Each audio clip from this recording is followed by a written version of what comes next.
যারা অবিবাহিত যুবক যুবতী আছো, এই লেকচার তোমরা যারা শুনছো, তোমাদের মধ্যে কেউ যদি জেনা করে থাকো, অবিবাহিতর কথা বলছি, তোমাদের কাদের মধ্যে এখন 100 বেত্রাঘাতের শাস্তি ঝুলে আছে।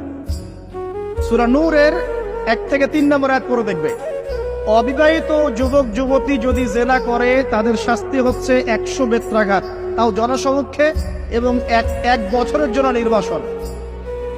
এই বিধানগুলো যদি পৃথিবীর কোনো দেশেও না থাকে, আসমানে আছে।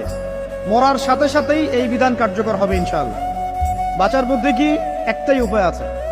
এই লেকচার কানে চলে গেছে, অনতি বিলম্বে ওযু করবে, ওযু করে খালেস ভাবে রাতের শেষ রাতে জায়নামাজ বিছাবে, জায়নামাজ বিছিয়ে আল্লাহর সামনে দাঁড়িয়ে 2 রাকাত নামাজ পড়বে, পড়ে নিজের পাপের কথা স্মরণ করে চোখ দিয়ে দরদর করে পানি ফেলে দিবে, আল্লাহকে সেজদায় গিয়ে বলবে, আল্লাহ আমি জেনা করেছি, আমাকে মাফ করে দাও, আমার এই পাপের কথা কেউ জানে না, তুমি জানো, মাফ করে দাও।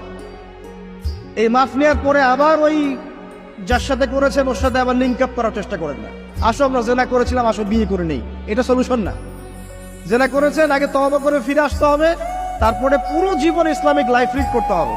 আল্লাহ যদি দেখেন যে হ্যাঁ আপনি ঠিকঠাক তওবা করে আল্লাহর পথে চলছেন, আল্লাহ তখন আপনাকে নেককার স্ত্রী দিবে ইনশাআল্লাহ।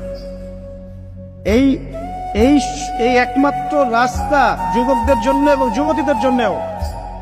যুবকরা না হলে পার পেয়ে যেতে পারে, কারণ একটা কথা সমাজে প্রচলিত আছে না, যে ছেলে মানুষের ইজ্জত তো সহজে যায় না, গোপন হয়ে গেছে, কেউ জানে না, আল্লাহ মাফ করে দিয়েছেন, সে হয়তো পার পেয়ে গেল। কিন্তু এই যে মেয়ে, তুমি যে 8-10টা ছেলের সাথে জেনা করেছো, তোমার ইজ্জতের কি হবে? তোমার যে সতীত্ব তুমি নষ্ট করেছো, তুমি তো বিয়ের পর কোনো ঘরে গেলে সে হাজবেন্ডও বুঝতে পারবে তুমি আর সতীসাধী নও।